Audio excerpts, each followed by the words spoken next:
ঘটনাটা 2003 সালের মাঝামাঝি নীলফামারী জেলার চরের হাট নামক একটি জায়গায় ঘটে। যার সাথে ঘটনাটা ঘটে তার নাম ছিল রুদ্র। রুদ্র ভাই আমাকে যেভাবে ঘটনা বলেছেন ঠিক সেভাবে আমি গুছিয়ে লেখার চেষ্টা করছি, ভুল হলে ক্ষমা করবেন।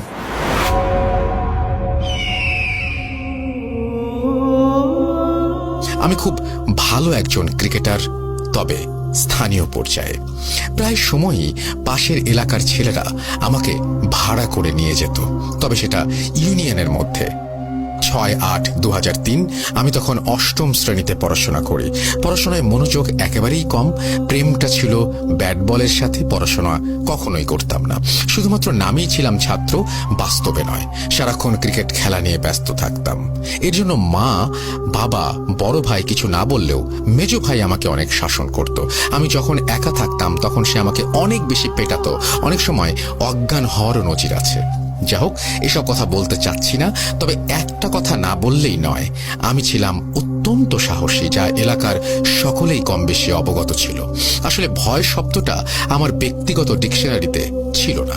একদিন রাতে আমার ঘরে হঠাৎ ঠক ঠক শব্দ। তখন 10টা। যেহেতু আমার বাসা প্রত্যন্ত এক গ্রামে, তাই বিদ্যুৎ তখন আমাদের গ্রাম পর্যন্ত পৌঁছয়নি। হ্যারিকেন ছিল আমাদের আলো পাওয়ার প্রধান উপায়। আমি হ্যারিকেনের পাওয়ার বাড়িয়ে দিলাম এবং দরজার কাছে গিয়ে দরজা খুললাম। দেখি 15 বছরের এক কিশোর আমাকে জিজ্ঞেস করছে, তুমি কি রুদ্র? আমি বললাম, জি আমি রুদ্র।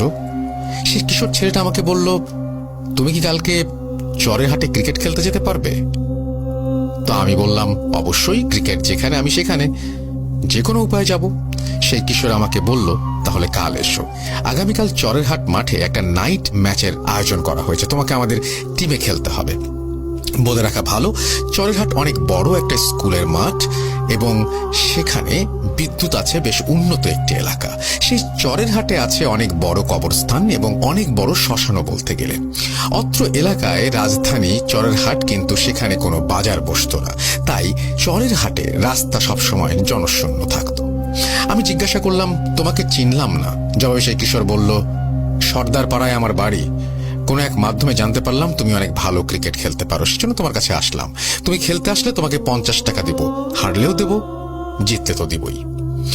আমি তার কাছে খেলার সময় জিজ্ঞেস করলাম। জবাবে সেই কিশোর ছেলেটা আমাকে বলল, রাত 8টায়। আমি বললাম, রাতে কিভাবে খেলবো? এর আগে কোনোদিন রাতে তো ক্রিকেট খেলিনি। রাতে খেলা হয় টিভিতে, কিন্তু গ্রামে কিভাবে সম্ভব? সে কোনো জবাব দিল না, শুধু বলল, যথাসময় আসার চেষ্টা করো। যাই হোক, পরের দিন সন্ধ্যায় আমি একটা সাইকেলে করে চরের হাটের দিকে যাত্রা করি। প্রায় 3 কিলোমিটার রাস্তা। আমি আমার মতো গুনগুন করে গান গাইতে গাইতে সাইকেল চালাচ্ছিলাম। হালকা কুয়াশা ছিল, মনে মনে চিন্তা করছি এই কুয়াশার রাতে কিভাবে খেলা হবে। এসব ভাবতে ভাবতে 2 কিলোমিটার রাস্তা অতিক্রম করার পর একটা পুরনো বাঁশের ব্রিজের ওপরে উঠলাম। ব্রিজের আশেপাশে তেমন কোনো বাড়িঘর নেই এবং চারিদিকে বালিতে ভরা। যেহেতু শীতের সময়, তাই পানি নেই। বর্ষাকালে অনেক বেশি পানি থাকে। ব্রিজের ওপরে দেখি আনুমানিক 50 বছরের একজন বয়স্ক মানুষ ব্রিজের মাঝখানে দাঁড়ানো। আমি সাইকেলের বেল দিলাম, কিন্তু উনি সাইড দিলেন না। বাধ্য হয়ে আমি সাইকেল দাঁড় করালাম। কিছু বলার আগে লোকটা জিজ্ঞেস করছে, চরের হাটে যাচ্ছ নিশ্চয়ই? আমি বললাম, জি আঙ্কেল। উনি বললেন, ওদিকে যেও না তুমি। চরের হাটের পাশে একটা কবর আছে, ওখানে লাশ দাফন হবে, তুমি যেও না, ওখানে কোনো খেলা হবে না। আমি ওনার কথার কোনো গুরুত্ব দিলাম না। সেই সময়ে ওনার কথার গুরুত্ব দিলে হয়তো আমার জীবনে এমন করুণ অবস্থা হতো না।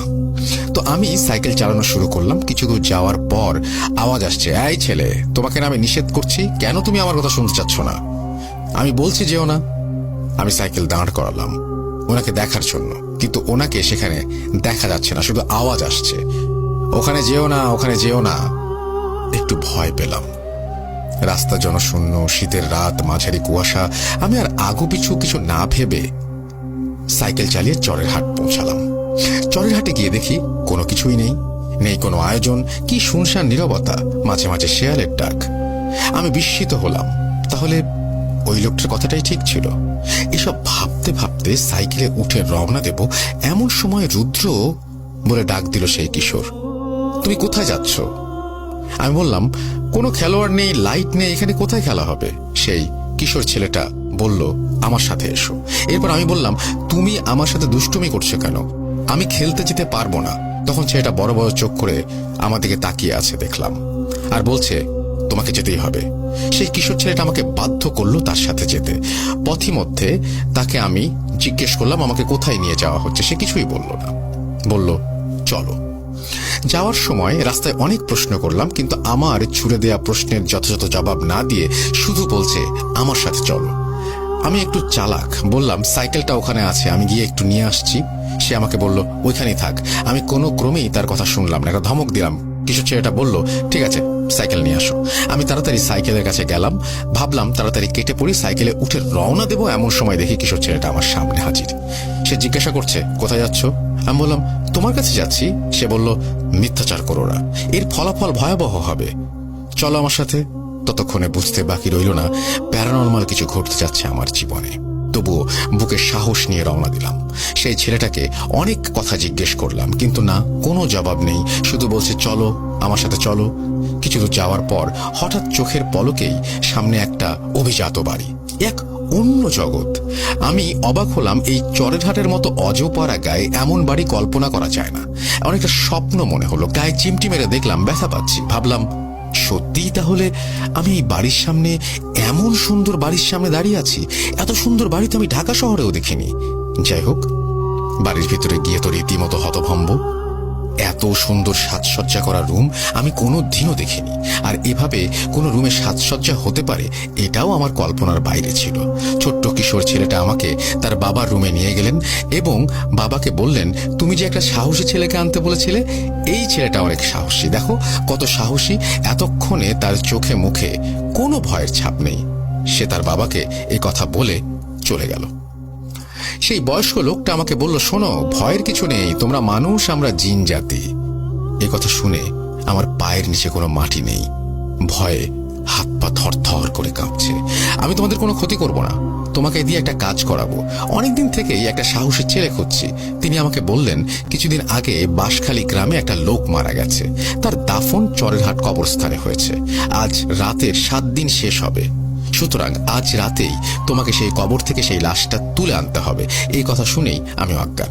জ্ঞান ফিরে দেখি সেই বয়স্ক লোকটা আমার সামনেই মেঝেতে।